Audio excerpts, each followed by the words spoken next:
Architectural issues often receive the most attention in conversations about accessibility to the church for people with disabilities, and for the most part, churches have done a good job at making their facilities accessible. There's still room for improvement.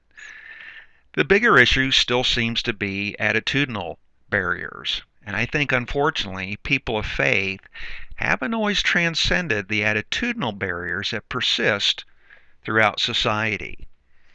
My name is Mike Woods. I'm the father of 3 boys on the autism spectrum, and I have personally felt some of the attitudinal barriers in a community of faith because of my boys, and we have felt less than included. And so today I wanted to talk about excluding people with disabilities in communities of faith.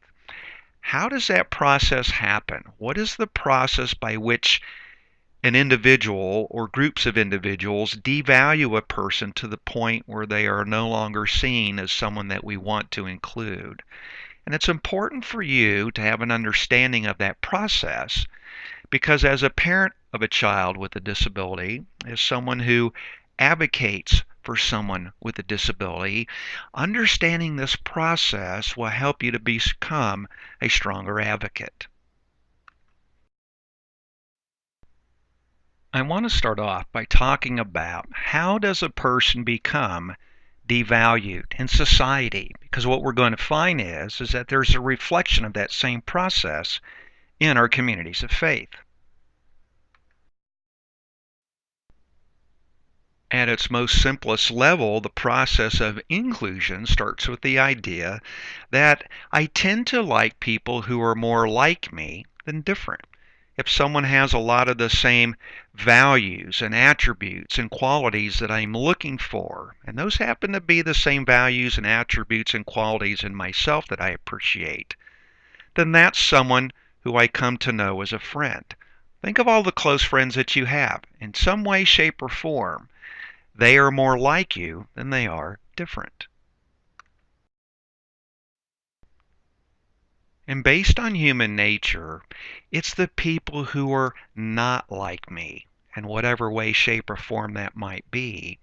It's the people who I perceive as being not like me that stand the greater potential for being socially devalued. What are some of the attributes or characteristics and ways that people can be different that might cause one person to devalue another?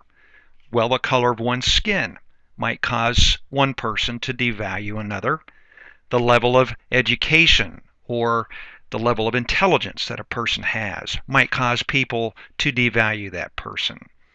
If you are physically different than I am, if you're taller, if you're shorter, if you're thinner, if you're heavier, if you differ in physical attributes, that might cause someone to devalue you. Financially, if you make less money than I do, if you make more money than I do, those might be reasons why I start to devalue you as a person. And the interesting thing is, it only takes one thing, just one of these characteristics or attributes, for someone to start devaluing somebody else. Another way that people devalue one another is based on our cultural views of what we consider as a culture to be normal.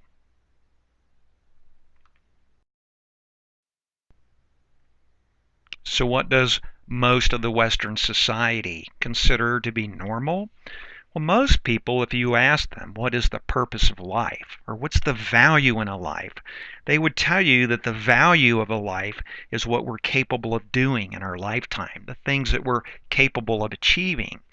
And so for a normal person, the kind of values or attributes that they would have, that they would be self-determined. A person would be able to stand on their own 2 feet and make their way through life. A person would be considered independent. That would be normal. Capable, most certainly, of achieving the things that they need in order to get what they want out of life.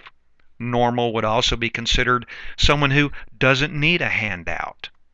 A person has skills and is able to obtain employment. Normal is a person who doesn't need a hand up. And it's also an ability to make your own decisions in life and what you want to do with life. So if those are the things that most people in our society consider to be normal, the things that we value in society, then any person who doesn't have those attributes is going to be perceived as less than rather than equal to. And in our society, when people are perceived as being less than rather than equal to, and in our churches, when people are perceived as being less than rather than equal to, there's basically three ways that people will respond to that person. One of the ways that people respond to someone that they perceive as being less than is that they try to fix the characteristic or the attribute of the person. A lot of this belief is actually based on the medical model. And the medical model views an illness or a problem as something that needs to be fixed. In the medical model, the objective is to return the person back to a previously healthy state, or to try to get back to as close as normal as possible. And so it assumes that an impairment is a deficient or a flawed condition that needs to be repaired or needs to be fixed. The way people with disabilities have been viewed under the guise of faith healing is also based on a medical model mentality. But that story is something that we need to talk about in a different presentation. Another way that people respond to those that they perceive as being socially devalued, for whatever reason that may be, is to deny someone's devalued status, because often the reality causes way too much anxiety, and it's hard for people to admit. And for the most part, with people who have disabilities, initially you see parents who are the ones that tend to fall in this category. It's very hard sometimes to come to the acceptance that your son or daughter has an impairment, and an impairment that may last a lifetime. And so sometimes in that grief process, the initial feeling that we have is one of denial.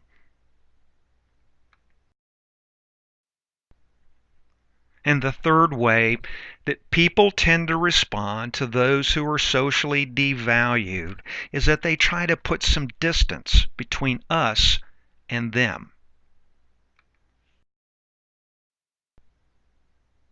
There are two ways that people can distance themselves from someone that they perceive as being devalued, and one of those is physical. One can create physical distance either by removing the devalued group of people or person, or by removing oneself. Characteristically, which of the two takes place depends on who has the power.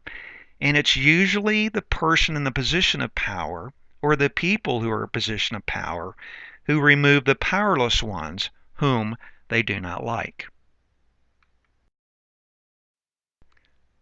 For those that can't create physical distance, oftentimes social distance is what's created.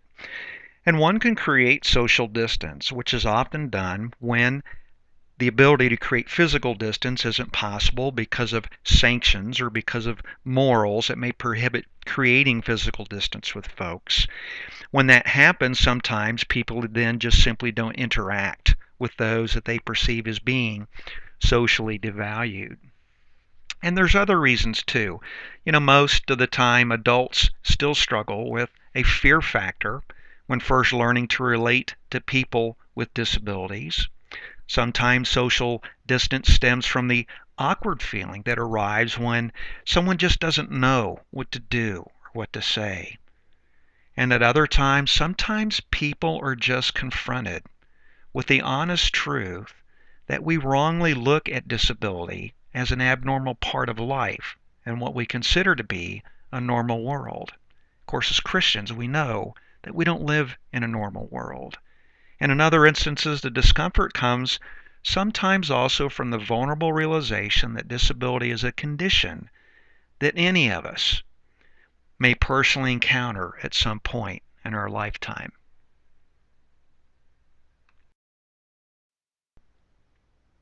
A few slides ago, I told you that there were basically three ways that people responded to those who they perceive as being socially devalued. But actually, I want to share with you a fourth way, a better way, what we might say the more excellent way, and that response is found in the Gospel of Mark, the 10th chapter.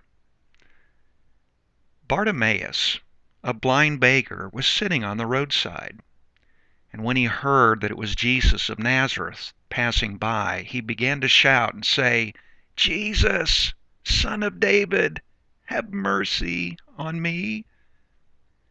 Many in the crowd sternly ordered him to be quiet, but he cried out even more loudly, "Son of David, have mercy on me." Jesus stopped, stood still, and said to the crowd, "Call him over here." And they called the blind man, saying to him, "Take heart, get up, the master is calling you." So throwing off his cloak, he sprang up and he came to Jesus. And then Jesus asked him, "What do you want me to do for you?"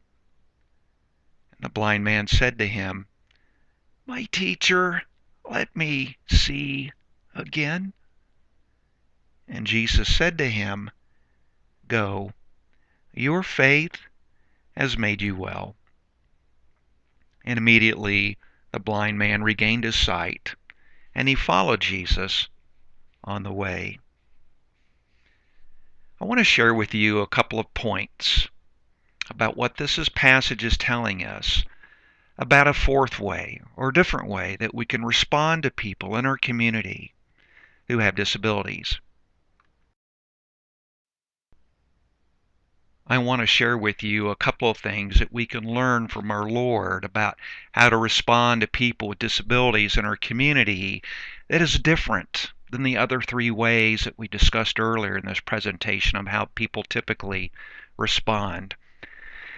This passage opens with the description of Bartimaeus, a blind beggar who's sitting on the roadside calling to Jesus, and many ordered him sternly to be quiet. That crowd treated Bartimaeus in a disrespectful and demeaning way. They treated him as a person who was socially devalued. But Jesus, who was passing by, responds to the cry of Bartimaeus. He stops walking and stands still when he hears the call of someone who's in need. And at that point, there's a dramatic change in the mood and the behavior of the crowd when Jesus pays attention to Bartimaeus. "Call him over here," Jesus tells the crowd. How quickly Jesus' exercise of authority turns things around. Jesus steers the community away from exclusion. Including the crowd, including the community in this interchange is an act of generosity on his part, for he invites them to assist him, and in doing so shows them the same mercy that Bartimaeus is seeking. We also see and hear that the Lord asks him directly, how can he help? And then in turn, he gives without asking for anything in return. In this presentation, we talked about the process of how people can become socially devalued. It happens in society, but it also happens in our communities of faith. And so we need to be aware of this process so that as people of faith, we can respond to those in our communities who have a disability in a way that's strikingly different than from how the rest of society does so. I want to thank you for taking the time today for listening to this presentation. I hope that you have a wonderful week, and God bless you.